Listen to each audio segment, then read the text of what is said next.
మనం ఏ పరిస్థితిలో ఉన్నా మనకు ధైర్యాన్ని ఇచ్చేది దేవుని వాక్యము.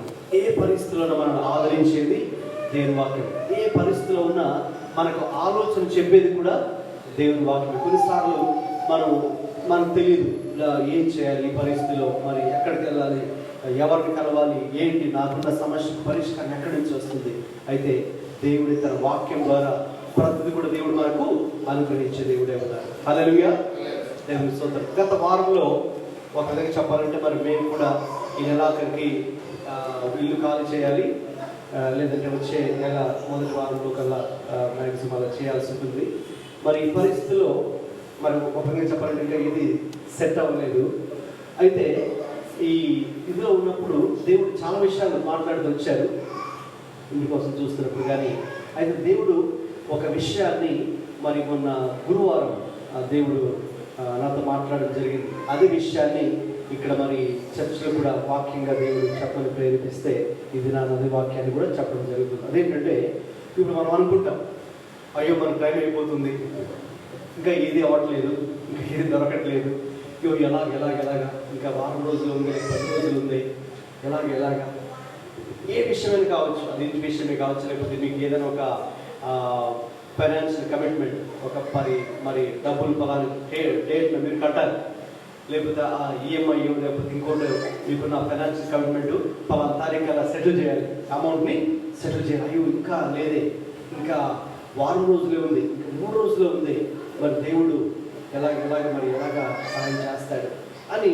మనకేంటంటే కొన్నిసార్లు కొన్ని పరిస్థితులు చివరి నిమిషం వరకు కూడా అది మన ఫైల్ కదలదనంటే మనకు అనిపిస్తుంది అన్నమాట.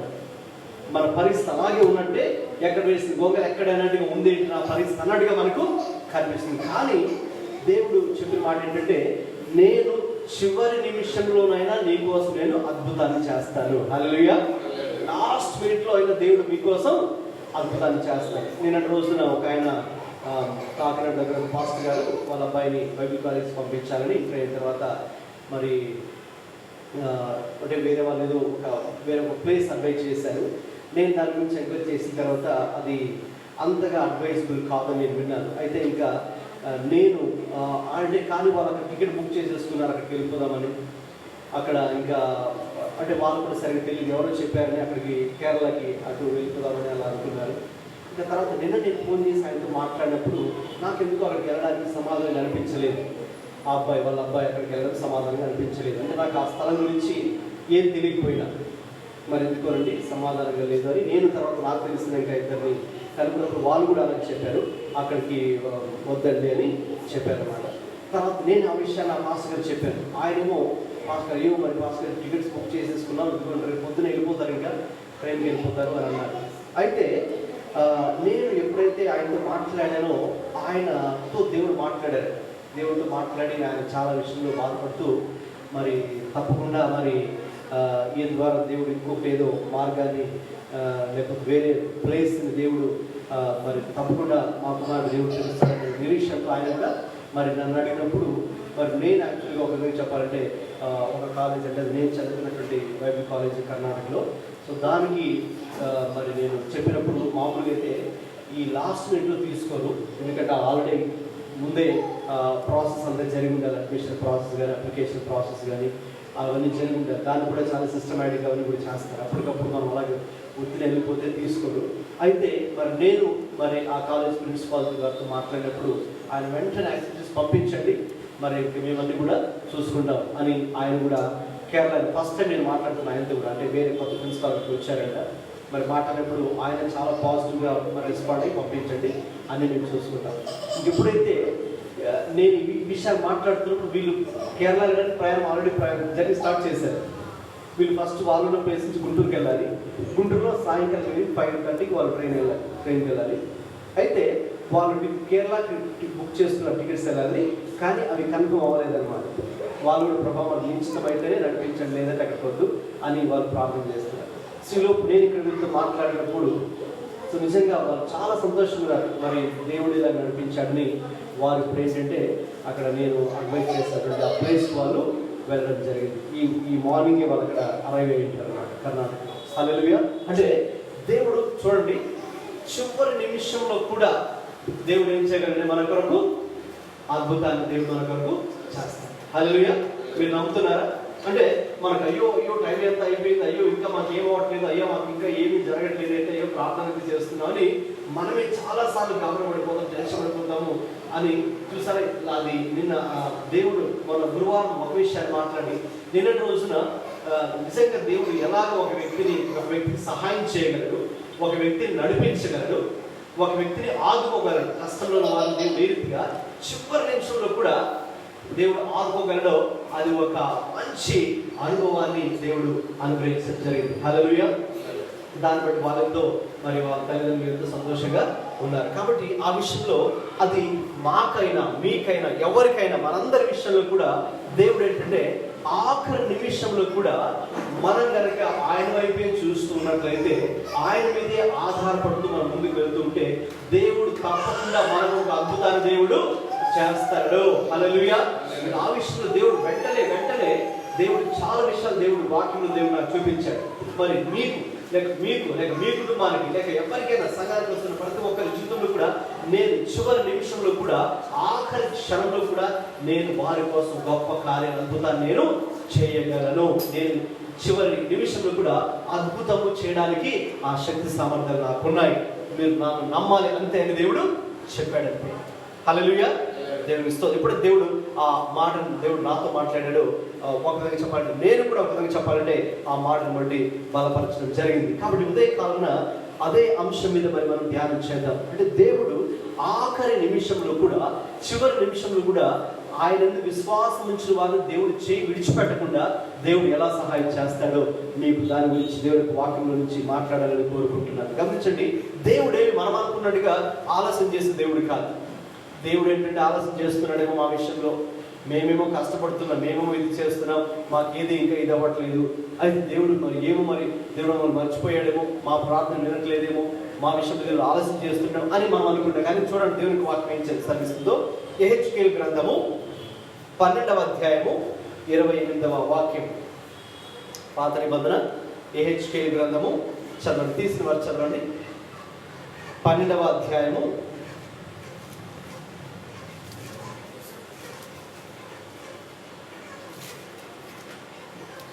28వ వాక్యం. అర్థం తీసారా? ఇండెక్స్లో ఎజికియల్ అని ఉంటుంది. ఓల్డ్ టెస్టిమెంట్లో ఎజికియల్ చాప్టర్ 12 వర్స్ 28. తెలుగు చదవండి. కాబట్టి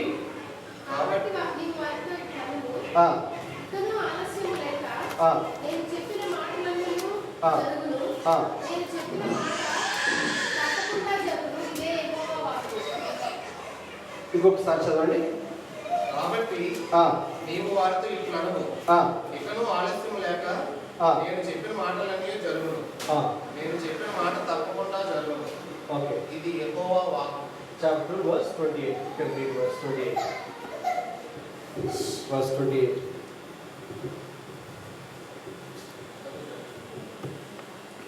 చదువు.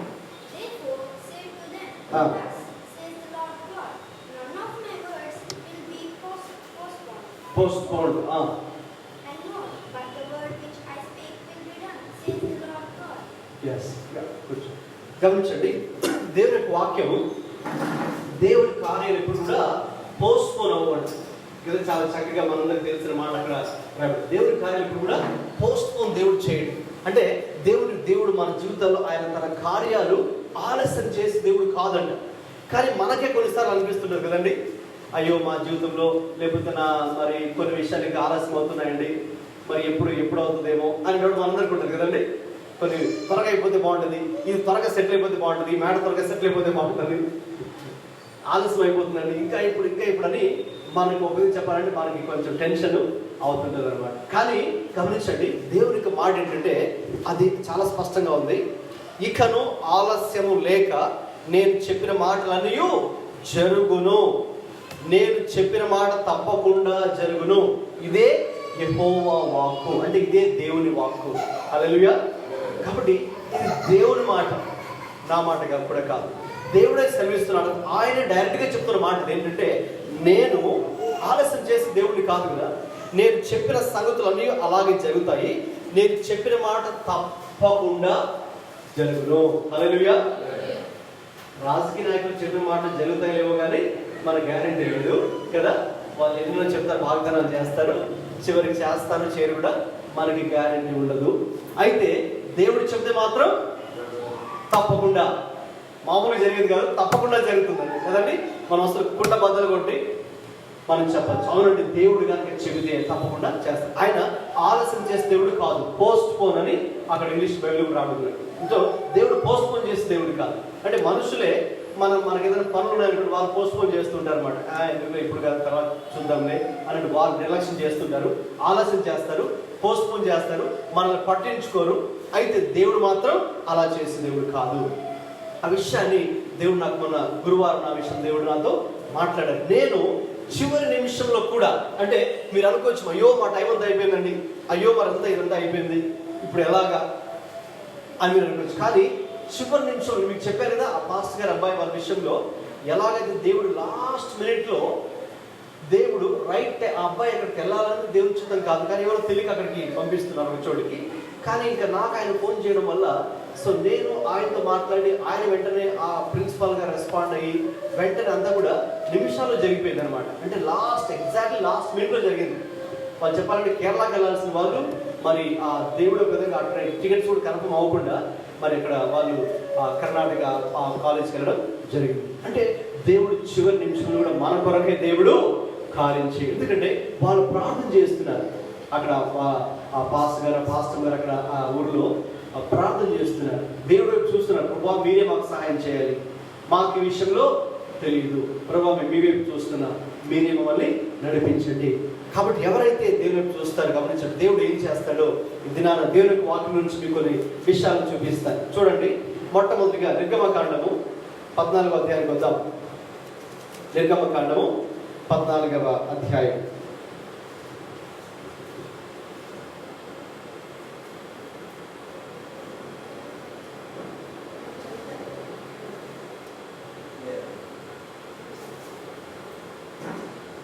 గమనించండి, 14వ అధ్యాయంలో 15వ వాక్యం చదవండి.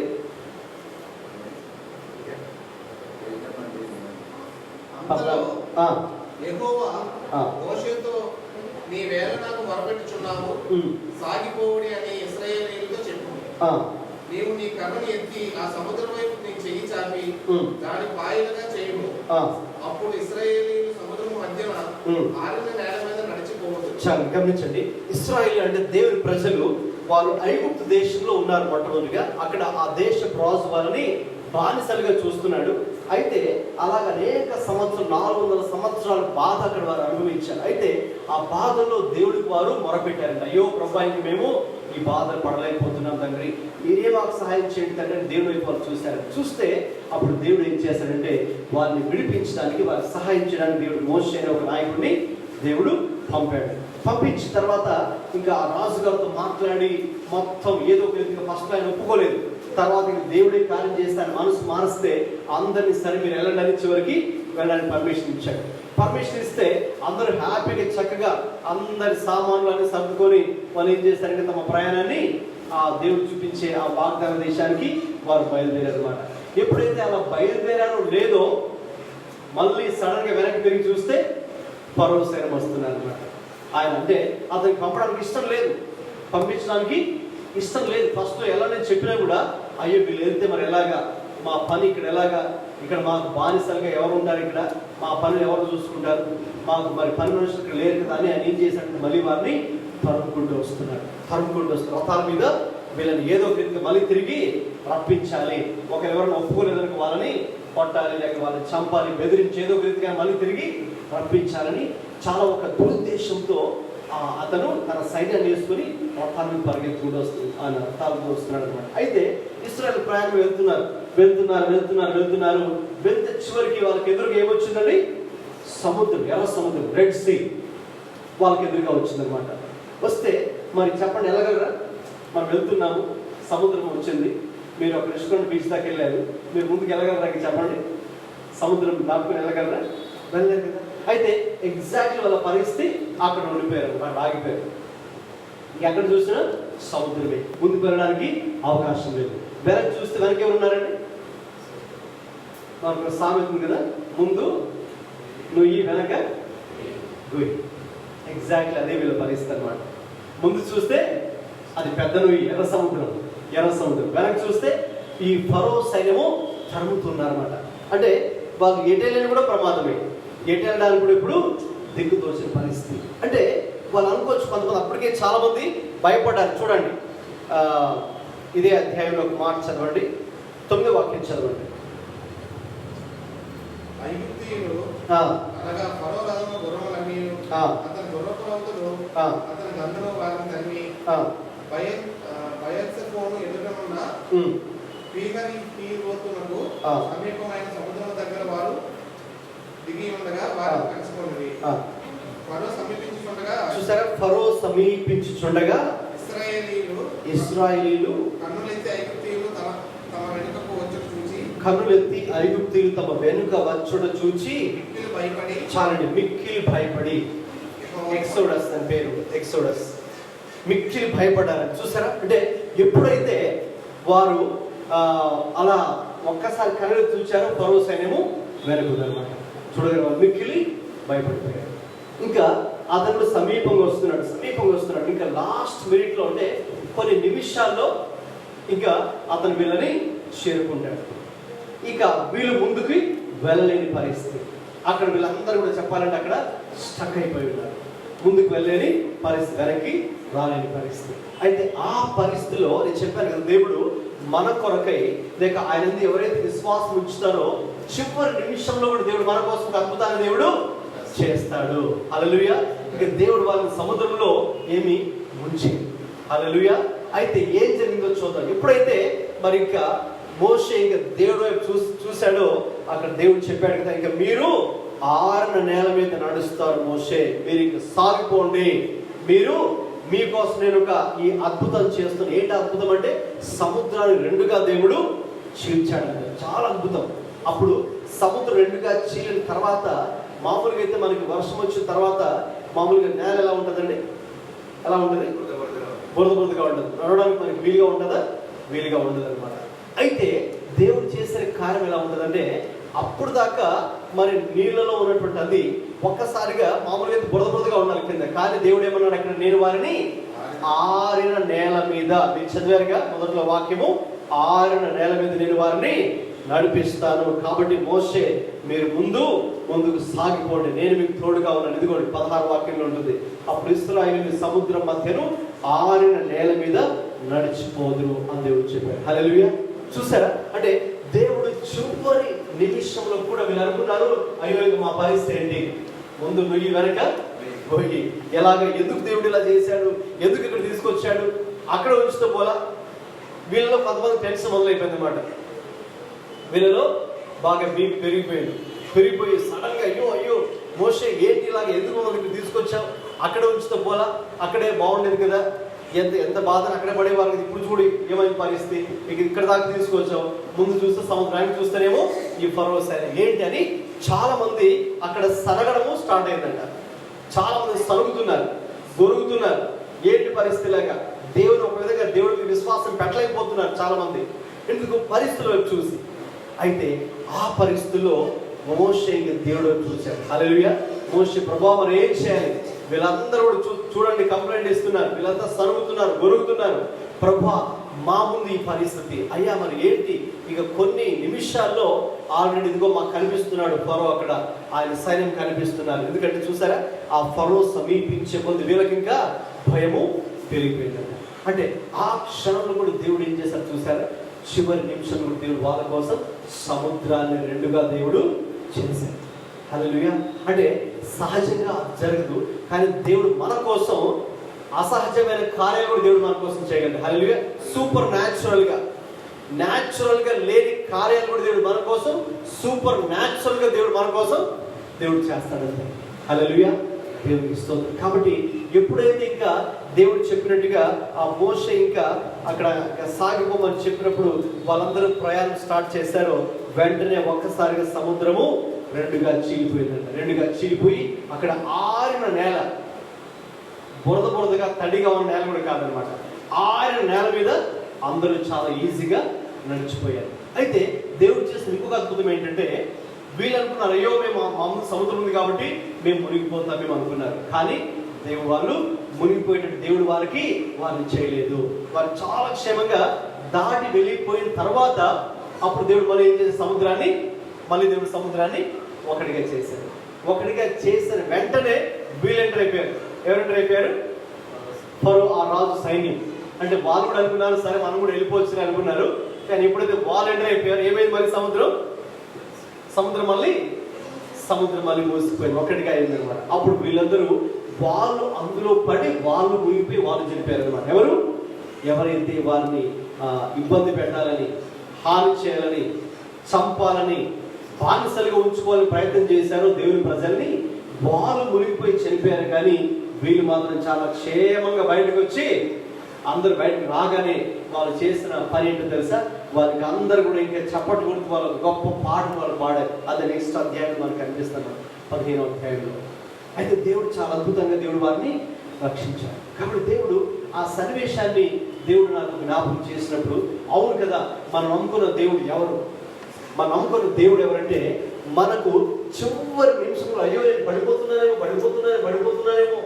ఇక్కడ దాకా వచ్చాను, ఇంకా నాకు సహాయం ఏంటి, నాకు ఇంకా ఏది దొరకట్లేదు, నా పనులన్నీ ఇంకా అవ్వట్లేదు, ఏమి సెటిల్ అవ్వట్లేదు, అన్నీ ఇంకా అలాగే ఉండిపోయి ఉన్నాయి, అన్నీ ఎక్కడికక్కడ ఆటంకాలన్నీ ఉన్నాయి, అన్ని దారులు మూసిపోయాయి, ఎక్కడ దేవుడు ఇంకా నాకు సహాయం చేయట్లేదు ఏంటి, ప్రార్థన చేస్తున్నాను కదా, మందిరానికి వెళ్తున్నాను కదా అని మనం కొన్నిసార్లు విసిగిపోతూ ఉంటాం. కానీ దేవుడైతే అని చెప్పాడు, లేదు నేను ఎప్పుడో ప్లాన్ చేశాను, ఆ అద్భుతాన్ని మీ చుట్టూ నేను చేయాలని నేనైతే ప్లాన్ చేశాను. అందుకే ఇదిగో నీకు ఈ అద్భుతాన్ని చేస్తాను, లేకపోతే మీకు ఇదిగో మీ పట్ల అప్పుడు దేవుడు మోషేతో చెప్పినట్టుగా నేను మీకు అద్భుతాన్ని చేస్తాను అని మీరే చూస్తారు కదా, నేను ఎలాగ మీకు తోడుగా ఉంటాను, ఎలాగా అసలు మీ శత్రువులు ఎలాగా దేవుడు అక్కడ 2 అద్భుతాలు చేశాడు. ఒక అద్భుతం వీళ్ళు 6 నెలలు దాటితే, ఇంకొక అద్భుతం ఏంటంటే ఆ ఒక్క శత్రువు వచ్చి వీళ్ళని తాకాడా?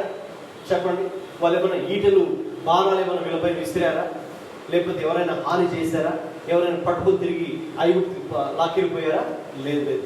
ఏ చిన్న హాని కూడా వారికి చేయకుండా దేవుడు అంత భద్రంగా వారిని కాపాడాడు. హల్లెలూయా. అది మనుషులు కూడా చేయలేదు, దేవుడే ఆ అద్భుతాన్ని చేయగలడు. కాబట్టి దేవుడు చెప్తున్న మాట ఏంటంటే, ఈ ఉదయకాల వేళ ఒకవేళ మీరు అనుకుంటున్నట్లయితే, అయ్యో ఎందుకు ఇంకా ఆలస్యం అవుతుంది, ఎందుకు ఇంకా నా జీవితంలో కొన్ని సెటిల్ అవ్వడానికి ఇంకా టైం పడుతుంది, కొన్ని మ్యాటర్స్ ఇంకా సెటిల్ అవ్వడానికి ఇంకా ఎందుకు, నేను చాలా ప్రయత్నాలు చేస్తున్నాను కదా, నేను ప్రయత్నాలు చేస్తున్నా కూడా ఇంకా ఎందుకు సెటిల్ అవ్వట్లేదు, లేకపోతే నేను అనుకున్నది ఇంకా ఎందుకు జరగడం లేదు అని మీరు అనుకుంటున్నారేమో. అందుకే దేవుడు చెప్పాడు, నేను మాత్రం ఆలస్యము నేను చేసే దేవుడిని కాదు. ఈవెన్ నువ్వు అనుకుంటే కనుక చివరి నిమిషంలో కూడా, లాస్ట్ మినిట్లో కూడా నేను మీకోసం నేను అద్భుతాన్ని చేస్తాను. మనం చేయాల్సిందల్లా ఒకటే, ఆయన వైపు చూసి ఆయన చెప్పిన మాటలు నమ్మడమే. అక్కడ చాలా మంది సరిగారు, ఇంకేమవుతుంది, ఇక్కడ దాకా వచ్చాం, ఇంకంతే మన బ్రతుకింతే, మనం మునిగిపోయారంటే దేవుడే ముంచేస్తున్నాడు ఇక్కడ సముద్రంలో, ఇక్కడ దాకా తీసుకొచ్చి ఆయన చంపుతున్నాడు మనల్ని, అక్కడే చంపపోయాడా, అక్కడే బాగుండేది కదా అని చాలామంది నమ్మకం లేక అవిశ్వాసంతో మాట్లాడుతున్నారు. కానీ దేవుడు అంటే లేదు, వాళ్ళు అలా మాట్లాడదని చెప్పు, నేను చేయబోయే అద్భుత కార్యాలు వాళ్ళు చూస్తారు, ఎవరైతే అలా మాట్లాడుతున్నారు అని దేవుడు చెప్పిన వెంటనే దేవుడు నిమిషాలు దేవుడు ఆ కార్యాన్ని చేశాడు. హల్లెలూయా. దేవుడికి ఏదైనా సాధ్యమేనండి. హల్లెలూయా. మనం అనుకుంటాం ఇది ఇలా జరిగితే బాగుంటుందేమో అని, కానీ కాదు. దేవుడు వేరే మార్గము, మన ఆలోచనలు దేవుని ఆలోచనలు వేరు, మన ఆలోచనలు దేవుడి ఆలోచనలు వేరు. దేవుడు ఇంకొక విధానంలో దేవుడు ఆయన అద్భుతాన్ని చేయొచ్చు. హల్లెలూయా. కాబట్టి మనమైతే ఉదయకాలం వేళ ఎలాగైతే మోషే మాత్రం దేవుడు నమ్ముతున్నాడు. ఆయన కూడా భయం వేసింది ఫస్ట్లో, అయ్యో వీళ్ళు వచ్చేస్తున్నారు కదా, మీకు వచ్చేస్తున్నారు కదా, ఇప్పుడు ఏం చేయాలబ్బా అనే మొదట్లో కొంత భయం ఉంది. కానీ ఎప్పుడైతే దేవుడి వాక్యం అతని దగ్గరకు వచ్చిందో, ఎప్పుడైతే దేవుడు అతనితో మాట్లాడారో, ఇంకా అతనిలో కూడా గొప్ప ధైర్యం వచ్చింది. అవును, ఇంకా నేను కూడా భయపడక్కర్లేదు లీడర్గా, నాయకుడిగా, ఎందుకంటే దేవుడు మాకు తోడుగా ఉన్నాడు, దేవుడు మాట్లాడుతున్నాడు, దేవుడు ద్వారం తెరుస్తాడు, దేవుడు సహాయం చేస్తాడు, దేవుడు ఏదైనా దేవుడు సహాయం చేస్తాడు. గమనించండి, మనకు అర్థం కావు చాలా విషయాలు. కానీ దేవుడు మన భవిష్యత్తు దేవుడు చూచాడు కాబట్టి మన భవిష్యత్తులో మనకు తెలియదు. మనం చిన్నగా మామూలుగా మనం ఆలోచిస్తాం. కొన్ని ఎలాగంటే మామూలుగా ఈ బావిలో కప్ప అంటుంటారు కదా, అంటే అది అంత మాత్రమే, అదే తనకి ప్రపంచం, అదే తనకు తెలుసు, ఇంకేమీ తెలియదు అనమాట. కానీ దేవుడు అంటే మన భవిష్యత్తు మనకు తెలియదు, దేవుడు మన భవిష్యత్తు తెలుసు కాబట్టి ఎప్పుడు ఏది చేయాలో మన జీవితంలో ఆయన తెలుసు కాబట్టి దేవుడు ఆయనకు నిర్ణయించాడు కాబట్టి ఆ ప్రకారం దేవుడు జరిగిస్తాడు. మనం చేస్తున్నారు కూడా ప్రభు వైపు చూసి, ఇక్కడ మోషే వలె అక్కడ ప్రభు వైపు చూసి మరి దేవుని యందు విశ్వాసం ఉంచడమే మన పని. హల్లెలూయా. అది కనుక మనం చేయగలిగితే ఉదయకాలం ప్రభు తట్టు తిరిగి ప్రభు యందు విశ్వాసం ఉంచి ఇంకా దేవుడు నా పక్షంగా కార్యం జరిగిస్తాడు అనే నమ్మకము చివరి నిమిషం దాకా మరి మనము కోల్పోకూడదు. చివరి నిమిషం దాకా మరి మనము కోల్పోకూడదు. అలా కనుకున్నట్లయితే ఆ చివరి నిమిషంలో కూడా దేవుడు మన కోసం దేవుడు గొప్ప అద్భుతాన్ని దేవుడు చేస్తాడు. హల్లెలూయా. దేవునికి స్తోత్రం. అలాగే దేవునికి వాక్యం నుంచి ఇంకొక విషయాన్ని చూద్దాం. దానియేలు గ్రంథము, డానియల్ అని ఉంటుంది ఇండెక్స్లో. దానియేలు గ్రంథము 6వ అధ్యాయానికి వద్దాం.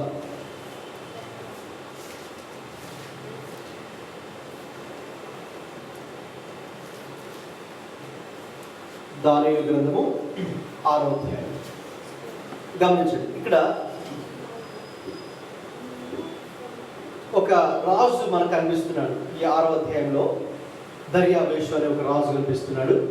ఆయన ఆ రాజ్యంలో ఏం చేశాడంటే, దానియేలు కూడా అప్పట్లోనే ఆ రాజ్యంలో ఒక హై పొజిషన్లో గవర్నమెంట్ ప్రభుత్వంలో అతడు ఉన్నాడు.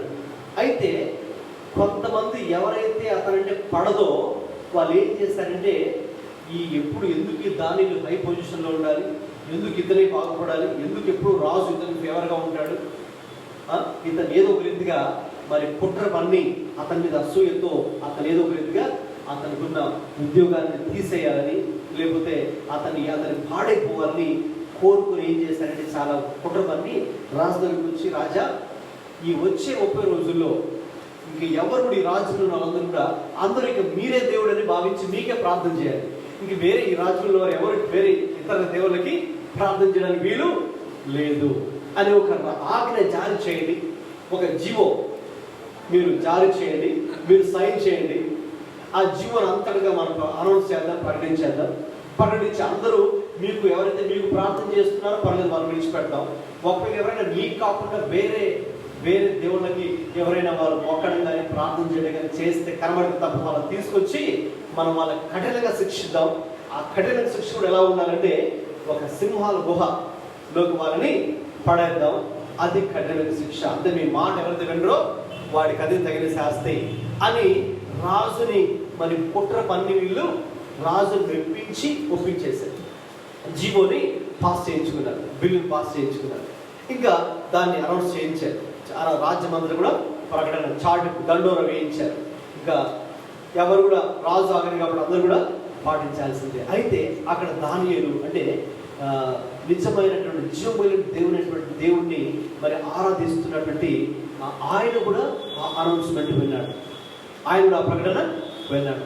విని ఆయన ఏం చేశారంటే, అయ్యో రాజు ఆఖరి ఇలా ఉంది కదా, ఏం పర్లేదులే, ఒక 30 రోజులకి మనం దేవుడు మార్చుకుందాంలే, 30 రోజులకి వాళ్ళు చెప్పినట్టే ఒప్పుకుందాంలే అని మాత్రం ఆయన అక్కడ రాజ్యపడలేదు. ఎందుకంటే ఆయన ఆరాధించేది జీవమైన దేవుని కాబట్టి ఇంకా దేవుని తప్ప ఇంకా మనుషుల్లో ఇంకొకటి ఆయన ఆరాధించకూడదు కాబట్టి ఆ విషయం ఆయన తెలుసు కాబట్టి ఆయన ఏం చేశారంటే ఇంకా దేవుణ్ణి అతడు ఆయన ప్రార్థన చేయడం ఆయన కొనసాగించాడు. అంటే అంతేగాని భయపడలేదు. అందుకే 6వ అధ్యాయం 10లో ఒక మాట ఉంటుంది, చదవండి తీసిన వారు. దానియేలు 6:10. ఇది శాసనము సంతకము చేయబడినని దానియేలు తెలుసుకొనినను అతడు తన ఇంటికి వెళ్ళి యథాప్రకారముగా అనుదినము అంటే 3 సార్లు మోకరించి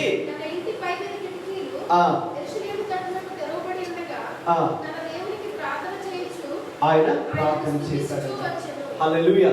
చూసారంటే అది చేసినా కూడా సరే, అది విని బహుశా ఆయన కూడా కొంత భయపడి ఉండొచ్చు. అయ్యో ఇదేంటి ఇలాగా రాజు కొత్త ఆజ్ఞ జారీ చేశాడేంటి, నేను మరి ఆయన మనుషుని మొక్కలేను కదా, మనుషుని ప్రార్థన చేయలేదు కదా, నేను ఆరాధించేది నా దేవుడినే కదా, నేను ఆరాధించేది జీవం గల నా యేసయ్యకే కదా, ఇప్పుడు ఎలాగా అని ఆయన ఏమి ఇదవ్వలేదన్నమాట. ఆయన ఏం చేస్తాడు, యథాప్రకారం రోజు ఎలాగైతే దేవుడికి ప్రార్థన చేస్తాడో ఆ రోజు కూడా ఆ ప్రకటన చాటింపు దండోరా విన్న తర్వాత కూడా ఇంటికి వెళ్ళి దేవుడికి ప్రార్థన చేశాడు. ఆయన తెలుసు ఒకవేళ ఎవరైనా రాజాజ్ఞ కనుక మీరితే రాజు మాట వినకపోతే శిక్ష ఏంటి, సింహపు గుహలో వేసేస్తారు. చాలా భయంకరమైనటువంటి శిక్ష. అంటే నిమిషాల్లో సింహం వచ్చి తినేసి ముక్కలు చేసేసి చంపేస్తారు. ఆ విషయం ఆయన తెలుసా తెలియదు చెప్పండి, తెలుసా తెలీదా? తెలుసు. అయినా కూడా ఆయన ఒకటి నమ్మాడు, రాజు నన్ను సింహాల గుహలోకి వేసినా సరే చివరి నిమిషంలో అక్కడ కూడా నా దేవుడు ఆ సింహాల నోరు దేవుడు మోయించగలడు అని, చివరి నిమిషంలో కూడా నా దేవుడు నా కోసం ఒక అద్భుతాన్ని చేయగలడు అని దానియేలు నమ్మాడు. హల్లెలూయా. ఆ నమ్మాడు కాబట్టి ఇంకా భయపడలేదు. నమ్మాడు కాబట్టి ఇక దేవుడు ప్రార్థన చేయడం ఆపలేదు.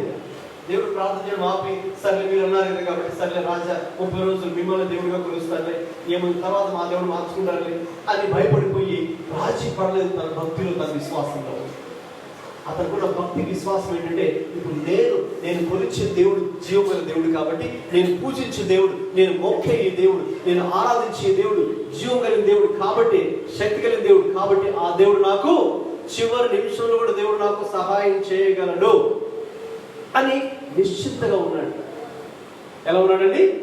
నిశ్చింతగా ఉన్నాడు. మనం కూడా ఎప్పుడు నిశ్చింతగా ఉండగలమంటే, మీకు తెలుసు ఇంకా వారం రోజుల్లో బహుశా మీరు ఒక పెద్ద లోన్ మీరు తీర్చాలేమో, లేకపోతే ఇంకొక 10 రోజుల్లో ఏదో ఒక సెటిల్మెంట్ జరగాలి, లేకపోతే ఇంకొక నెలలో ఏదో ఒకటి జరిగిపోవాలి. టైం దగ్గర పడుతుంది, రోజులు తక్కువ ఉన్నాయి. అయినా కూడా మీరు ఎప్పుడు నిశ్చింతగా ఉండగలరంటే, నా దేవుడు నా కోసం చివరి నిమిషంలోనైనా నా కోసం నా దేవుడు అద్భుతం చేస్తాడు అని మీరు నమ్మితే. హల్లెలూయా. అది నమ్మలేదనుకోండి, ఇంక ఇశ్రాయేలులాగా మీరు కూడా సంగడం ప్రారంభిస్తారు. ఇదేంటి అలా ప్రార్థన చేస్తున్నాం, చర్చికి వెళ్తున్నాం అని మనం కూడా సంగడము ప్రారంభిస్తాం, వాళ్ళలాగా మాట్లాడతాం. అయితే మోషే వలె ఇక్కడ దానియేలు మరి మనం కూడా ప్రభువు విశ్వాసం ఇచ్చినట్లయితే చివరి నిమిషం దేవుడు మన కోసం అద్భుతం చేస్తాడు. ఇప్పుడు చూద్దాం, ఇదే అధ్యాయంలో ఒక 2 వచనాలు చదువుకొని నిజంగా మరి దేవుడు ఆ కార్యం చేశాడా, ఆ కార్యం చేయలేదు చూద్దాం. 6వ అధ్యాయము 16వ వాక్యం చదవండి.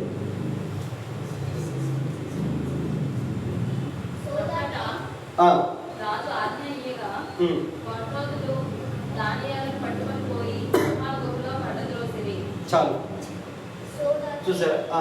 So the king gave the command, and they brought Daniel and cast him into the den of lions. Okay, very good. చాలు గమనించిన అక్కడ ఇంకా రాజు ఆఖరి కమాండ్ ఇచ్చేసాడు. ఆ రాజు కమాండ్ తో ఇంకా దానిని తీసుకెళ్ళిపోయి గుహలో పడేశాడు. చూసారంటే ఆ గుహలోకి తీసుకెళ్తున్న టైంలో దానియేలు ఫీలింగ్స్ ఎలా ఉండొచ్చు? అతన్ని ఇంకా తీసుకెళ్ళిపోతున్నారు, ఇంకా అందులో ఇంకా పడేస్తారు. ఇంకా అయినా కూడా దానియేలు ఎటువంటి నిశ్చయంతో ఉన్నాడంటే, వాళ్ళు నన్ను పడేసినా పర్లేదు, నా దేవుడు ఆ చివరి నిమిషంలో దేవుడు నాకు సహాయం చేస్తాడు అని విశ్వాసంతో అతడు ఉన్నాడు. అయితే ఆ విశ్వాసం అతడు దేవుడి మీద నిలిపాడు కదా. ఏం జరిగింది ఇప్పుడు మరి చూద్దాం. 22వ వాక్యం చదవండి. దానికన్నా ముందు 20వ వాక్యం ఏం జరిగిందంటే, అక్కడ ఇంకా అతను గుహలోకి వేసారు. గుహలోకి వేసేస్తే రాజు గారికి దానియేలు అంటే చాలా ఇష్టం. చాలా మంచి వ్యక్తి, చాలా మంచి అడ్మినిస్ట్రేటర్, చాలా మంచి స్కిల్ ఉంది, అందుకే చాలా హై పోస్ట్ అతనికి ఇచ్చారు. మరి ఎక్కడ కూడా తన డ్యూటీలో ఎక్కడ తప్పు దొరలేదు. అయితే వీళ్ళు కుట్రవన్నీ చేశారు కాబట్టి తరువుడు ఇంకేమి చేయలేని పరిస్థితి. తనే ఆజ్ఞ జారీ జీవో చేశాడు కాబట్టి ఫాలో అవ్వాల్సిందే. కాబట్టి ఎంతో బాధతో పశ్చాత్తాపంతో ఒక విధంగా చెప్పాలంటే దానియేలుని సింహాలకు పంపించి మళ్ళీ నెక్స్ట్ డే వచ్చాడు. చాలా టెన్షన్తో వచ్చాడు. అయ్యో చాలా మరి దానిని వేస్తాయి కదా, అయ్యో ఏం జరిగిందో చూద్దామని ఆ గుహ దగ్గరికి వచ్చాడు. గుహ దగ్గరికి రాగానే 20 వాక్యం ఇప్పుడు చదువు. 20 వాక్యం ఇంకోటి చెప్పాలంటే, ఆ రాత్రి నిద్ర పట్టలేదు రాజుగారికి. అయ్యో ఎందుకు ఇలాగ ఒక మంచి ఆఫీసర్ని ఇలా గుహలోకి వేసేయాలి, ఒక మంచి వ్యక్తిని ఇలా వేసేయాలి. రాత్రి అంతా నిద్రపట్టలేదని. నెక్స్ట్ ఉదయమే వచ్చేసాడు. చదవండి. గుహ వద్దకు రాగానే దేవుడు సేవకుడైన దానియేలు, నీవు సేవిస్తున్న నీ దేవుడు నన్ను రక్షించగలనని అని ఎత్తిరించి అడిగాను. చాలండి. దాని అతను దుఃఖ స్వరంతో చాలా బాధపడుతూ అతను పిలిచాడంట. దానియేలు, మరి నిత్యము నువ్వు సేవిస్తున్నావు కదా, నిత్యము మరి ప్రార్థన చేస్తున్నావు కదా మీ దేవుడికి, రోజు అప్పుడప్పుడు నాకు కూడా మీ దేవుడి గురించి చెప్పేవాడు కదా ఆఫీసులో, మరి ఆ దేవుడు నిన్ను రక్షించగలిగాడా అని అడిగితే దానికి రిప్లై ఏంటి? చదవండి. ఇప్పుడు 22 చదవండి. 22 చదవండి. నేను ఆ దేవుడి దృష్టికి దోషిగా కనబడింది, ఆయనను దూతగా పంపించి సింహములకు నాకు ఏ హాని చేయకుండా వారి నోళ్ళు మూర్చాడు. రాజా, నీ దృష్టికి నేను నేరము చేసేవాడు కాను కదా అని నేను గమనించండి. ఇక్కడ ఎప్పుడైతే రాజు కూడా ఒక విధంగా చెప్పాలంటే చాలా కాన్ఫిడెంట్ గా ఉన్నాడు. ఎందుకంటే ఈ దానియేలు ఇప్పుడు కూడా ఈ దానియేలు దేవుని సేవిస్తున్నాడు కాబట్టి ఈ దానియేలు దేవుడు ఒక విధంగా చెప్పాలంటే అతనేమి క్రైస్తవుడు కాదు, అతను ఒక అన్యుడు, దేవుని ఎరగని వ్యక్తే. కానీ ఇతడు ఈ దేవుడికి ఇంత గొప్పగా ప్రార్థన చేస్తున్నాడు, విశ్వాసంగా ఉన్నాడు, నలుగురికి చెప్తున్నాడు కదా, కాబట్టి అతను కూడా ఒక కాన్ఫిడెన్స్ ఉంది ఏంటంటే వీళ్ళ దేవుడు వీళ్ళను రక్షిస్తాడని. అందుకే డైరెక్ట్ గా చదివే మాట అడుగుతున్నాడు, రాజా మరి దానియేలు నేను నీ దేవుడిని రక్షించాడని. అప్పుడు దానియేలు చెప్పిన మాట ఏంటంటే, నా దేవుని దృష్టికి నేను నిర్దోషిగా కనబడుతుంది కనుక ఆయన తన దూతనంపించి, హల్లెలూయా, ఆయన తన దూతనంపించి నాకు ఏ హానియు చేయకుండా వాటి నోళ్ళు మోయించను, వాటి నోళ్ళు మోయించను. చూసారా? అంటే సింహాలు ఎప్పుడైతే మామూలుగా ఎవరైతే ఆ సింహాల గోలోకి వేసేస్తారో సింహాలు ఏం చేస్తారని వెంటనే మాకు తెలుసు, వచ్చి నిమిషాల్లో, దానికి గంట సేపు అవసరం లేదు, వేసిన వెంటనే వచ్చేసి నిమిషాల్లో చీల్చి ముక్కలు ముక్కలు చేసేసి తినేస్తాయి. తర్వాత గమనించండి, తర్వాత ఏం జరిగిందంటే రాజుకి కోపం వచ్చేసి ఆ కుట్ర వీళ్ళు పన్నారని తెలుసుకొని వాళ్ళేమో ఇతను ఒంటరిగా వేసేశారు ఇందులోకి. కానీ రాజు కోపం వచ్చి ఎవరైతే ఆ కుట్ర పన్నారో వాళ్ళని కుటుంబ సమేతంగా ఆ గుహలోకి వేసారు. ఆ వేసే కానీ ఏమైంది తెలుసు అంటే సింహాలు వచ్చేసి ఎంతగా చీల్చెండాడు తినేసాయంటే ఎముకలు సహా కొరికి పొడి చేశాడు. అది వాళ్ళకి జరిగింది. అంటే ఎవరైతే హాని తలపెట్టారో వాళ్ళకి అది జరిగింది. కానీ దానియేలు అటు దేవుని దృష్టిలోను ఇటు మనుషుల దృష్టిలో కూడా రాజు దృష్టిలో కూడా అతను నీతిగా ఉన్నాడు కాబట్టి సింహాల నోలను దేవుడే మోయించాడు, తన దూతను పంపించాడు. ఎప్పుడు? లాస్ట్ మినిట్ లో కూడా దేవుడు అద్భుతాలు చేశాడు. హల్లెలూయా. చివరి నిమిషాలు కూడా, అంటే మీరు ఊహించుకోవచ్చు, దానిని తీసుకెళ్లిపోయారు, మొదలు పడేశారు కూడా, పడేస్తే బహుశా సింహాలు కూడా వస్తూ ఉండొచ్చు, దగ్గరకు వస్తూ ఉండొచ్చు కూడా. దగ్గరకు వస్తున్నప్పుడు దేవుడు ఏం చేశాడు? వాటి నోళ్ళను మూయించేశాడు. అంతే మూయించి చివరిగా మీరు దాన్ని ఇమాజిన్ చేసుకోవచ్చు. అంటే ఆ సింహాలు వచ్చి దానియేలుతో ఎలా ఉన్నాయంటే బహుశా రాత్రి అంతా కూడా చాలా ఫ్రెండ్లీగా ఉన్నాయి. సింహాలతో ఆడుకొని ఉండొచ్చు, బహుశా దానియేలు కూడా సింహాలతో ఆడుకుని ఉండొచ్చు. మీరు పిల్లలతో కుక్కలతో ఎలాగైతే ఆడుకున్నారు, కుందేలతో, అవన్నీ మాకు ఉండేవి చిన్నప్పుడు. పిల్లి, కుక్క, కుందేలు అన్నీ ఉండేవి. నేను వాటితో ఆడుకునేవాడు. బహుశా ఎలాగైతే వాటితో మనం ఆడుకుంటామో బహుశా దానియేలు ఆ రోజు సింహంతో అలాగే చాలా చక్కగా ఫ్రెండ్లీగా ఆడుకున్నాడు. ఎందుకంటే దేవుడు తన దూతను పంపించి ఆ సింహాల దేవుడు ఊహించాడు. హల్లెలూయా. ఎంత విశ్వాసం కదండి. నేను దాన్ని అది చదివిన ప్రతిసారి కూడా అది నాకు చాలా కొత్తగా అనిపిస్తుండదు అన్నమాట. ఎందుకంటే దానియేలు చూడండి, మరి అంత విశ్వాసం దేవుడి పట్ల కలిగి ఉన్నాడు. ఏమని? ఈ రాజు నన్ను ఈ వీళ్ళని కుట్రలు వెళ్ళినా పర్లేదు, చివరికి ఆ రాజు కూడా ఆ కుట్రను నమ్మి నన్ను ఆయన కూడా నన్ను అపార్థం చేసుకొని వీడు చెడ్డోడని చెప్పి చివరికి ఆ సింహాల గుహలో వేసినా పర్వాలేదు, నా దేవుడు మాత్రం నన్ను ఆ చివరి నిమిషంలో కూడా దేవుడు నన్ను కాపాడుతాడు, దేవుడు నన్ను రక్షిస్తాడు, ఆ లాస్ట్ మినిట్ లో కూడా దేవుడు నన్ను రక్షిస్తాడని అని ఫెయిత్, నమ్మకం అతనికి ఉందన్నమాట. హల్లెలూయా. దేవుని స్తోత్రం. కాబట్టి మనకు కూడా ఆ ఫెయిత్ ఉండాలి, మనకు కూడా మన దేవుడి మీద ఆ విశ్వాసం. దేవుడు ఇక్కడ దాకా నేను వచ్చాను, ఇంకా కొద్ది రోజుల్లోనే ఇది సెటిల్ అవ్వాలి, లేకపోతే ఇది ఎలాగా నాకు ఎక్కడ ఎవరు సాయం చేయట్లేదు ఏంటి, అన్ని దారులు మూసిపోయినట్టే కనిపిస్తున్నాయి ఏంటి అనే టెన్షన్ మనం ఉన్నప్పుడు భయపడనక్కర్లేదు ఉదయకాలం. ఎందుకంటే దేవుడు చివరి నిమిషంలో కూడా అతన్ని తీసుకెళ్ళిపోయి ఆ గుహలో వేసిన తర్వాత కూడా దేవుడు అతని కోసం ఒక అద్భుతాన్ని చేశాడు. దేవుడు తన శక్తిని ఏంటో చూపించాడు. కాబట్టి మనం కూడా దేవుని శక్తిని తెలుసుకొని ఆయన విశ్వాసం ఉంచి వెళ్ళాలని దేవుడు ఆశపడుతున్నాడు. చివరిగా ఒక మాట, ఒక విషయాన్ని మీకు చూపించి నేను ముగిస్తాను. అపోస్తలుల కార్యాలు 12వ అధ్యాయం.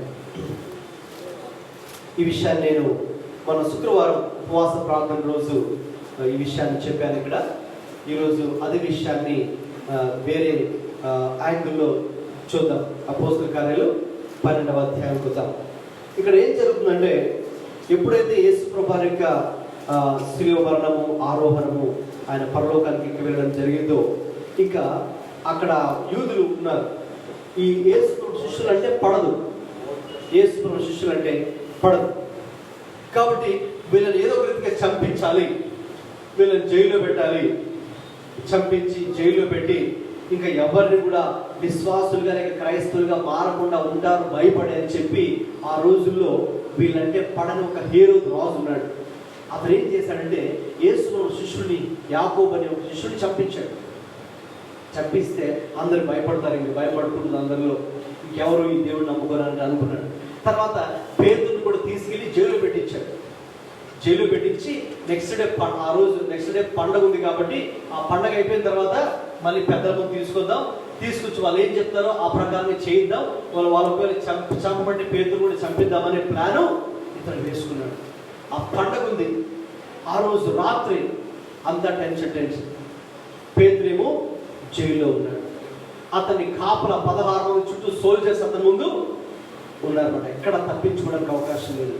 చేతులకి చైన్స్, సంఖ్యలు విధించారు. కాళ్ళు కూడా చైన్స్ వేసి సంఖ్యలతో బంధించేశారు. మరి 16 మంది అతని కాపలా ఉన్నారు. ఎక్కడ తప్పించుకోవడానికి, ఎస్కేప్ అవడానికి అవకాశమే ఛాన్సే లేదు.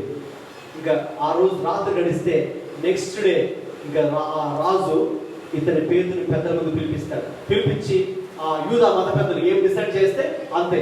వాళ్ళు ఉరిశిక్ష చేయమంటే ఇతను ఉరిశిక్ష తీయాల్సిందే, లేక రాళ్ళతో కొట్టి చంపుదాం పబ్లిక్లో అంటే రాళ్ళతో కొట్టి చంపాల్సిందే, లేక అతన్ని కాల్చి చంపుదాం అంటే అతన్ని కాల్చి చంపాల్సిందే. ఆ డెసిషన్ తీసుకుంటారు. అయితే దేవుడు ఆ ముందు రోజు రాత్రి ఒక అద్భుతాన్ని దేవుడు చేశాడు. హల్లెలూయా. ఆ చివరి నిమిషంలో కూడా దేవుడు ఒక అద్భుతాన్ని చేశాడు. ఏంటి అద్భుతం? ఒకవైపు ఏమో సంఘం అంతా కూడా ప్రార్థన చేస్తుందంట పేతురు కోసం.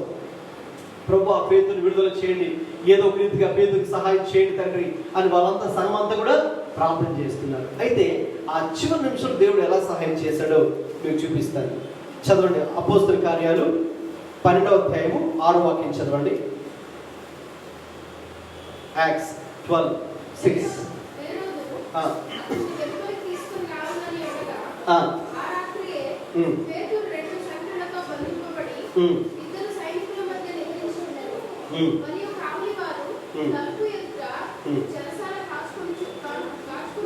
చాలు గమనించండి. ఇంకా రాత్రి గడిస్తే చాలు, హేరోదు ప్లాన్ ఏంటి? ఇతనికి బయటికి తీసుకొచ్చి ఇంకా పెద్దల ముందు పెట్టి ఏదో ఒకటి డిసైడ్ చేయాలి అనేది ఉందన్నమాట. అంటే చాలా భయంకరమైనటువంటి పరిస్థితి. దానికి ఎవరు ఆపడానికి కూడా అవకాశం లేదు.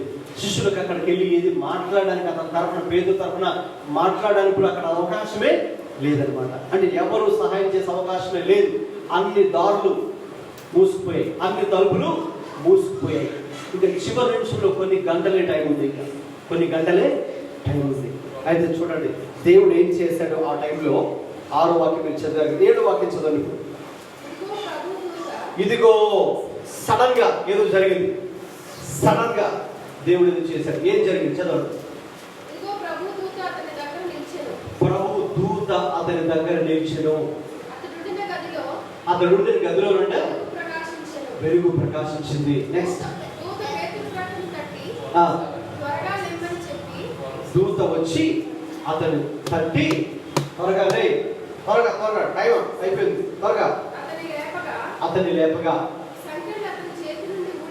సంఖ్యలు ఊడిపడ్డాయంట. అప్పుడు దూత అతనితో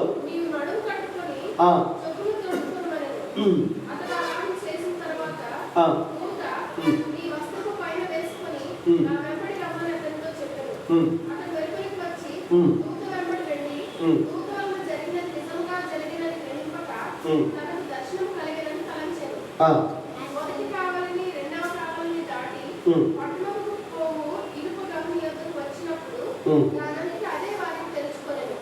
వారు బయలుదేరి ఒక వీధి దాటిన వెంటనే దూత అతన్ని విడిచిపోయారు. చాలు, చూసారా దేవుడు ఎంత గొప్ప అద్భుతం చేశాడు. చివరి నిమిషంలో అంటే ఇక కొన్ని గంటలు ఆ రాత్రి గడిస్తే చాలు, ఉదయమే ఒక పెద్ద పంచాయతీ పెట్టడానికి రాజు పెట్టి అతనికి ఎలా శిక్షించాలి అని డిసైడ్ చేసి కన్ఫర్మ్ అయిపోతుంది. ఇక పేతురుకి తప్పించుకోవడానికి అవకాశమే లేదు. ఏ మనుషులు కూడా వచ్చి ఇంటర్ఫీర్ అవ్వడానికి అవకాశమే లేదు. అందుకే దేవుడు ఏం చేశాడు తెలుసండి, చాలా అద్భుతంగా ఒకవేళ మనుషులు వచ్చింటే అక్కడికి తెలిసిపోయి ఉండేవారు. వీళ్ళు లేచి ఉండేవారు, సోల్జర్స్ లేచి ఉండేవారు, వాళ్ళని పట్టుకొని ఉండేవారు, వాళ్ళని చెప్పేసి ఉండేవారు. పేతురుని తప్పించుకోవడానికి అవకాశం ఉండేది కదా. అందుకే దేవుడు దూతని పంపించాడు. హల్లెలూయా. ఆ దూత కేవలం పేతురు మాత్రమే కనబడుతుంది కానీ మిగతా ఎవరికి కూడా కనబడటం లేదు. ఆ దూత మాట్లాడే మాటలు కేవలం పేతురు మాత్రం వినబడుతున్నాయి కానీ మిగతా ఎవరికి కూడా వినబడటం లేదు. కాబట్టి పేతురు దూత త్వరగా లే అని, త్వరగా రెడీ, మనం వెళ్ళిపోదాం అని చెప్పి అక్కడి నుంచి తీసుకొని ఏ మాత్రం చిన్న సౌండ్ గమనించండి, చిన్న సౌండ్ వచ్చినా వాళ్ళు ఎగిసిపోతారు, పట్టుకుంటారు, అవకాశం లేదనమాట.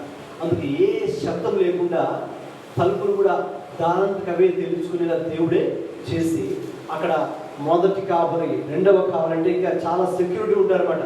అన్ని తలుపులు దాటి చివరికి అతన్ని ఒక వీధిలోకి తీసుకొచ్చి విడిచిపెట్టిన తర్వాత ఇంకా సరే పేతురు ఇద్దరు ఇంటికి వెళ్ళిపో అని చెప్పి దూత మాయపెట్టు. హల్లెలూయా. గమనించండి, ఒకవేళ ఆ రాత్రి ఆ చివరి నిమిషంలో ఆ లాస్ట్ మినిట్లో కనుక ఆ దూత ప్రత్యక్షం అవ్వకపోతే, దూత వచ్చి ఉండకపోతే పేతురు ఉదయమే మరి చంపబడి ఉండేవాడు. అయితే దేవుడు అతన్ని భద్రపరిచాడు, దేవుడు అతన్ని రక్షించాడు. చివరి నిమిషంలో కూడా దేవుడు పేతురు కోసం ఒక గొప్ప అద్భుతాన్ని దేవుడు చేశాడు. హల్లెలూయా. దేవునికి స్తోత్రం. చెప్పండి, దేవుడు వారు చేస్తే దేవుడు మీరు చేయడా? దేవుడు మాకు చేయడా? దేవుడు మనందరికి చేయడా? తప్పకుండా దేవుడు చేస్తాడు. దేవునికి స్తోత్రం. చివరి నిమిషం మీరు అనుకుంటుండొచ్చు, అయ్యో టైం అయిపోతుందండి, అయ్యో మరి మాకు ఇంకా అవ్వలేదండి, ఇంకా అది సెటిల్ అవ్వలేదండి, ఇది సెటిల్ అవ్వలేదండి, ఆ సెటిల్మెంట్ అవ్వలేదండి, ఎలాగండి బాబు, ఎలాగండి, ప్రార్థన కూడా చేస్తున్నామండి, ఏది కదలట్లేదండి, అంత అలాగే ఉన్నట్టుందండి, టైం ఏమి అయిపోతుందండి అని మీరు అనుకుంటుండొచ్చు ఉదయకాలపైన. అయితే ప్రభువు చెప్తున్నాడు, నేను ఆలస్యం చేసే దేవుడిని కాదు, చివరి నిమిషంలో కూడా నీ కోసం నేను ఒక అద్భుతాన్ని నేను తప్పకుండా చేస్తాను. హల్లెలూయా. దేవుడు ఆ మాట సెలవిస్తే తప్పకుండా దేవుడు చేస్తాడు. కాబట్టి ఉదయకాలంలో మనం నమ్ముదాం ప్రభుని. ప్రభా, ఇది ప్రభా నా పరిస్థితి, నేనైతే ఈ పరిస్థితిలో నా తండ్రి, మరి మోషే అనుండొచ్చు, ప్రభా ఇది నా పరిస్థితి, నా ముందు నుయ్యి వెనక గొయ్యి అన్నట్టుగా ప్రభా, నా ముందు ఎర్ర సముద్రం ఉంది, వెనకేమో ఫరో సైన్యం సమీపిస్తున్నారు తండ్రి, ఏం చేయాలి, ఇది నా పరిస్థితి. అలాగే దానిలో అనుండొచ్చు, ప్రభా ఇంక వేసేసారు ప్రభా నన్ను, ఇంకా వేరేమనుకున్నాను కానీ గుహలోకి వేసేసారు ప్రభా. మరి అలాగే ఇదిగో సింహాలు కూడా ఇదిగో దగ్గరకు వస్తున్నాయి ప్రభా, సింహాలు దగ్గరకు వచ్చేస్తున్నాయి ప్రభా, ఏం చేయాలి ప్రభా అని దానిని కూడా అనుకుని ఉండొచ్చేమో. అలాగే ఇక్కడ పేతురు అనుకుని ఉండొచ్చు, ప్రభా ఇదిగో మీరు నన్ను రక్షిస్తారనుకుంటే ఇదిగో ప్రభా ఇంకా రేపేనంట జడ్జిమెంట్, నాకు రేపేనంట హేరోదు జడ్జిమెంట్, ఇంకా కొన్ని గంటలు గడిస్తే ప్రభా అయిపోయింది నా పరిస్థితి, ఇంకా అంతే నేను అయిపోయాను ప్రభా, నన్ను గురి శిక్ష తీసేస్తాను, లేక నన్ను రాళ్ళతో కొట్టి చంపేస్తాను, ఇంకా నా పని అయిపోయింది ప్రభా, ఏంటి ప్రభా నా పరిస్థితి, నేను ఇలా ఉంది అని పేతురు కూడా ఆ లాస్ట్ నిమిషంలో అనుకుని ఉండొచ్చేమో. అయ్యో టైం అయిపోతుంది ప్రభా, టైం అయిపోతుంది ప్రభా, కొన్ని గంటలే ఉన్నాయి ప్రభా ఇంకా. అయితే దేవుడు అక్కడ అతని కొరకు దేవుడు అద్భుతం, మనం చూసిన అన్ని కూడా దేవుడి యొక్క శక్తితో జరిగే కార్యాలే మనం చూసాం. హల్లెలూయా. కాబట్టి దేవుడు తలస్తే, దేవుడు అనుకుంటే, దేవుడు ఎటువంటి అద్భుతాలైన దేవుడు మన కోసం దేవుడు చేయగలడు. ఏ ద్వారానైనా దేవుడు మన కోసం దేవుడు తెరవగలడు. దానంతట అవే తెలుసుకున్నట్టుగా దేవుడు చేయగలడు. హల్లెలూయా. అక్కడ దేవుడు అదే చేశాడు. ఆ తలుపులంట దానంతట అవే తెలుసుకున్నట్టుగా దేవుడు చేశాడు. ఏ పిన్ డ్రాప్ సైలెన్స్ గా ఉండేటట్టుగా దేవుడు అక్కడ చేశాడు. చిన్న సౌండ్ కూడా రాకున్నట్టుగా, ఎందుకంటే వారు జైల్లో ఉన్నారు కాబట్టి, చుట్టూ ఎంతో మంది అక్కడ ఉన్నారు కాబట్టి దేవుడు అది చేశాడు. కాబట్టి దేవుడు అది వారు చేశాడు. దేవుడు మనకు కూడా దేవుడు తప్పకుండా దేవుడు చేస్తాడు. ఆ విషయాన్ని నమ్ముదాం. విషయాన్ని నమ్మి దేవుడి వైపు మనం చూద్దాం. ప్రార్థన చేద్దాం. ఆదరకాలం నుంచి కలుగుస్తుందా, వీలైన వారు మోకరించగలిగిన వారు మోకరిద్దాం. ప్రభు వైపు చూద్దాం. మన చేతులు ప్రభు వైపు ఎత్తుదాం. హల్లెలూయా, హల్లెలూయా. మొరపెడదాం, ప్రార్థన చేద్దాం.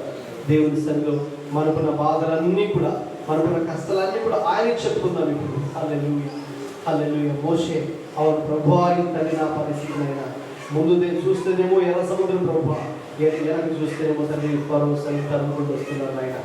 దానిలో అనుకుంటూ ప్రభువా, ఇదిగో తండ్రి, ఇదిగో తండ్రి, ఇదిగో నన్ను ఇది చివరిగా వేసేసాను ప్రభా ఈ గుహలోకి. అయ్యో ప్రభా, నేను గుహలో ఉన్నాను ఆయన. ఇదిగో సింహాలు ఉన్నాయి ప్రభా, ఇదిగో దగ్గరకు వస్తున్నాయి తండ్రి, దగ్గరకు వస్తున్నాయి సింహాలు ఆయన ప్రభా అని దానిలో అని ప్రార్థించవచ్చు ప్రభా. తండ్రి పేదలు అనుకుని ఇదిగో తండ్రి, రేపే నాకు తీర్పు, రేపే నాకు జడ్జిమెంట్. కొన్ని గంటల్లో ప్రభా ఏం జరుగుతుందో నాకు తెలియని పరిస్థితి ప్రభా. ఆ రాజు ఎటువంటి తీర్పు, ఆ పెద్దలు ఎటువంటి తీర్పు ఇస్తారో నాకు తెలియదు ప్రభా. అయ్యో నాయన, నాకైతే ఏమీ తెలియదు ప్రభా. అయితే నేనైతే మీ వైపు చూస్తున్నాను ప్రభా. నేనైతే ప్రభా మీ తగ్గ పెరుగుతున్నానయ్యా. నేనైతే ప్రభా మీ అందు విశ్వాసం ఉంచుతున్నానయ్యా. నేనైతే ప్రభా అయ్యా నాకు ఒకటి తెలుసునైనా, నా దేవుడు ప్రభా, నేను నమ్ముకున్న ఈ దేవుడు, నేను పూజిస్తున్న ఈ దేవుడు, నేను ఆరాధిస్తున్న ఈ దేవుడు అవును తండ్రి నా కొరకై అయ్యా నా పక్షంగా తండ్రి చివరి నిమిషంలో కూడా గొప్ప అద్భుతాన్ని చేయగలడు అని నేను నమ్ముతున్నాను తండ్రి ప్రభా. హల్లెలూయా. మోషే వలె, దానియేలు వలె, పేతురు వలె ప్రభా, నేను కూడా ఉదయ కాలం ప్రభా నేను సేవించే దేవుడు నాయన, గొప్ప దేవుడు నాయన, నేను ఆరాధించే దేవుడు, నిజమైన దేవుడు ప్రభా, నేను సేవించే ప్రార్థించే దేవుడు ప్రభా, జీవము కలిగిన దేవుడు నా ప్రభా తండ్రి, అద్భుత కార్యాలు చేసే దేవుడయ్యా, ఆశ్చర్య కార్యాలు చేసే దేవుడు నాయన, నా యొక్క మనసుకి అంత చిక్కని కార్యాలు చేసే దేవుడు ప్రభా. హల్లెలూయా. నేను అడుగు వాడని కంటే ఊహించు వాడి కంటే కూడా తండ్రి ఇంకా అత్యధికంగా గొప్ప మేలు చేసే దేవుడి ప్రభా నేను ఆరాధిస్తున్నానయ్యా, నేను పూజిస్తున్నాను తండ్రి ఉదయ కాలం. హల్లెలూయా ప్రభా.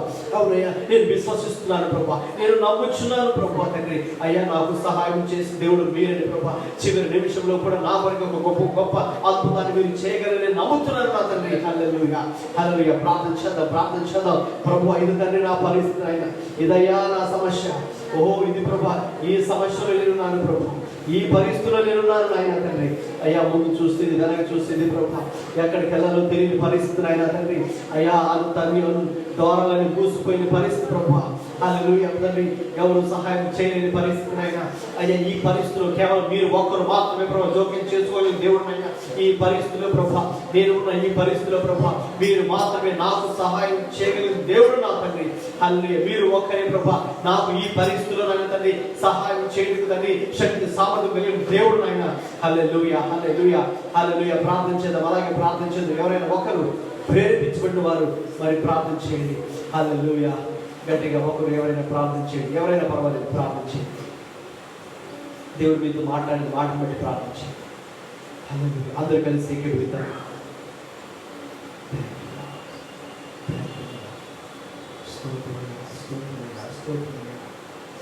నీకే వందనాలయ్యా, నీకే వందనాలయ్యా. హల్లెలూయా. కొంచెం గట్టిగా చేయండి. ఈశ్వరుడు వచ్చేది.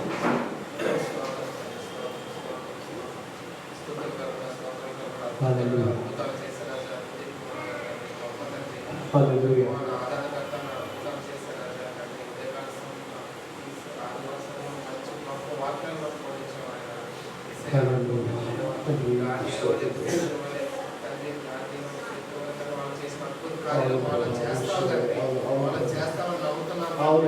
నమ్ముచున్నాము ఆయన.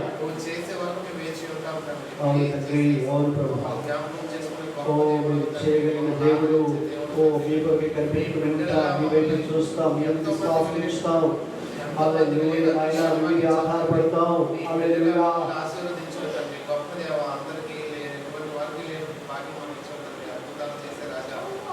పరిస్థితులన్నీ నీకు తెలిసిన ఆయన అయినా నోరు నుంచి అడుగుతున్నాం తండ్రి, మమ్మల్ని కాచి కాపాడి కాపాడాలి. సంఘంలో వచ్చిన వారి బాధలన్నీ నీ చేతికి అప్పగిస్తున్నాయన. వాళ్ళకి ఏమేమి అవసరాలు ఉన్నాయో అన్ని తీర్చమని కోరుకుంటున్నాను తండ్రి. అద్భుతాలు చేసే రాజా, నీకు మమ్మల్ని వదిలేవాడు కాదు తండ్రి. మమ్మల్ని అద్భుతంగా తీర్చిదిద్దమని ఈ ఉదయకాల సమయంలో నజరేయుడు యేసయ్య గొప్ప శక్తుల నామములో అడిగి పెట్టుకుంటున్నాను నా తండ్రి. అవును తండ్రి, పొందనాలు, స్తోత్రాలు ప్రభా. మీ వాక్యం బట్టి మీకు స్తోత్రాలు. ఉదయ కాలం చాలా స్పష్టంగా మా అందరితో మీరు మాట్లాడారయ్యా. పరిశుద్ధాత్మ మీకు స్తోత్రాలు చెల్లిస్తున్నాను ప్రభా.